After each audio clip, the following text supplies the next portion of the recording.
Céline Dion est née le 30 mars 1968 à Charlemagne au Québec. Fille d'un père et d'une mère, tous les deux restaurateurs dans le même restaurant, Céline a 13 frères et sœurs et elle est le dernier enfant de ses parents. Donc la 14e. Son nom vient de la chanson Céline de Hugo Frey. Le 18 août 1973, à l'âge de 5 ans, elle chante pour la première fois devant un public. Plus tard, elle chantera avec ses frères et sœurs dans le restaurant de ses parents.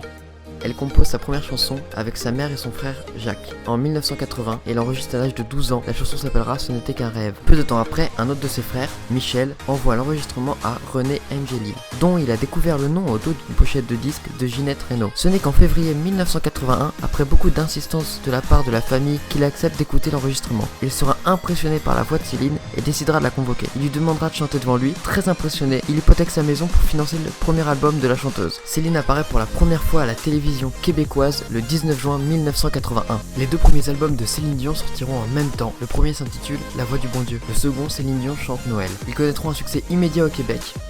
Il faudra cependant attendre 1982 pour que le single Ce n'était qu'un rêve soit commercialisé en France. Céline Dion apparaît pour la première fois à la télévision française dans l'émission Croque Vacances, où elle interprétera L'amour viendra. Quelques mois après, elle passe dans l'émission Champs-Élysées de Michel Drucker, mais il faudra attendre le titre D'amour et d'amitié pour qu'elle se fasse vraiment connaître en France. Elle sort son troisième album au Québec en septembre et en octobre elle gagne la médaille d'or du Best Song Award au Festival mondial de la chanson de Tokyo où elle représente la France.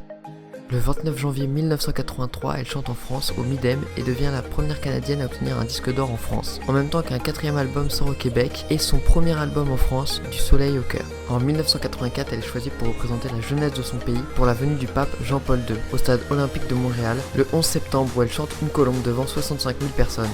En août, elle participe à la célébration du 450e anniversaire de la découverte du Canada. Elle chantera devant plusieurs dizaines de milliers de personnes et fin 1984, elle fait la première partie de Patrick Sébastien durant 2 mois en province puis à l'Olympia de Paris. En 1985, elle participe à une chanson caritative québécoise, Les yeux de la faim, pour venir en aide aux enfants de l'Éthiopie. Elle sort un 8e album, C'est pour toi, et effectue sa première tournée qui permettra de sortir son premier album live en 1986. Elle sort aussi en France un single inédit, Billy, avant de faire une pause pour soigner son image en vue d'une carrière internationale, qui consiste surtout à refaire ses dents et changer de look, ainsi que de prendre des cours d'anglais. Après avoir vu Michael Jackson à la télé, elle souhaite intégrer la même maison de disques que lui, donc René Angelil fera des démarches et CBS Records l'accepteront.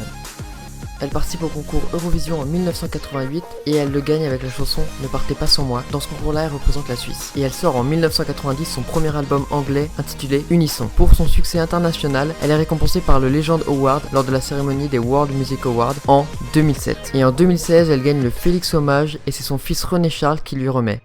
En janvier 2010, Los Angeles Times révèle que Céline Dion est l'artiste ayant généré le plus de recettes sur la décennie avec 757,9 millions de dollars, principalement en vendant des places de concert. Elle participe en 2012 au film Sur la piste du marsupilami. On la voit un petit peu, mais c'est surtout Lambert Wilson qui danse et chante en la parodiant.